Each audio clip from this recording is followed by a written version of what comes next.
Then she resorted to locking me out of our bedroom and crying so loud you could hear it all over the house. So when my eldest came to me, I ended up putting two and two together. She was cheating, and her behavior was very similar to the mood swings she had while pregnant with both of our children. Similar, I say, because it was even worse, from what I've gathered searching online and what friends and even a counselor have told me. My wife was very moody from and projecting because of her cheating. I can't claim to be an expert in psychology, but it does seem to make sense.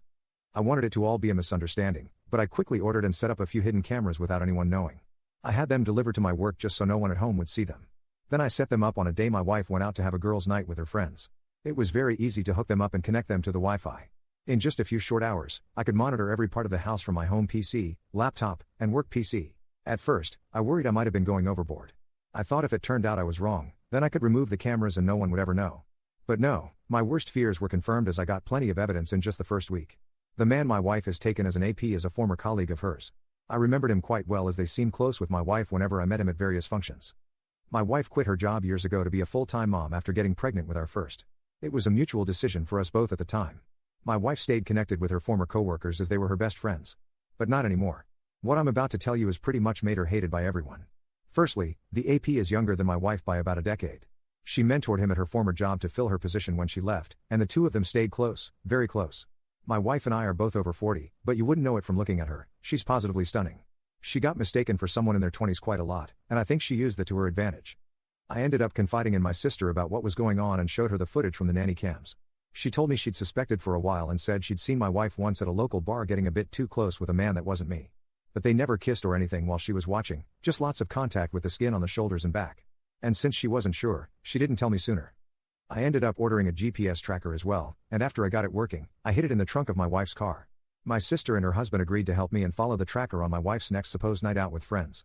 She went to a completely different place, much further away than where she usually goes, and from there, she met up with AP.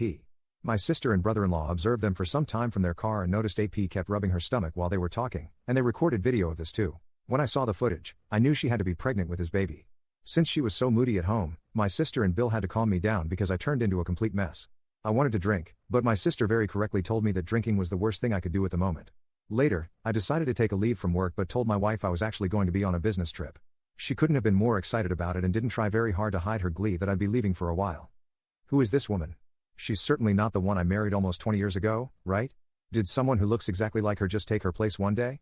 Is she an alien from the pod people? Did I ever really know her? The more I thought about it, the less it made sense to me. So my end conclusion was that trying to make sense of anything wouldn't do me any good. I had cameras all over the house, and my sister and brother-in-law agreed to take my kids for a few days because they love visiting auntie and uncle in the city. This gave my wife the exact opening she wanted. She called AP only a few hours after I left, and he showed up that evening to spend the night. I won't go into any detail about what they did around the house, you can fill in those details yourselves. But on top of all that, they were joking about me continuously. They openly talked about their baby and how they needed to figure out what to do before it starts to show, as she was already over 4 months along by then, and there was no way it could be passed off as mine. AP is a different race from me, so it'd be pretty easy to tell the baby wouldn't be mine from birth. My wife brushed AP's concerns aside and said that they had months to figure it out. Then she shamelessly admitted this wasn't even her first affair, as she'd slept with another man when she was 25.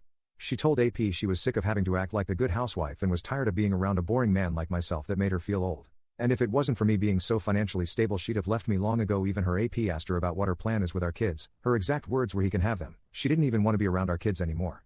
Because she thought they liked me better and she'd soon be having her do-over baby anyway. I very nearly threw the laptop on the floor in my motel room because I was so disgusted. But I contained myself, got some dinner at a diner and then watched a movie after that. I spent half the night just laying in bed and thinking till I finally fell asleep. I thought I knew my wife so well, I loved her and would have given her all I had to give, but in the end some people are just like this and you can never really know who they are till they reveal their true self. I made up my mind right then to destroy her in a divorce.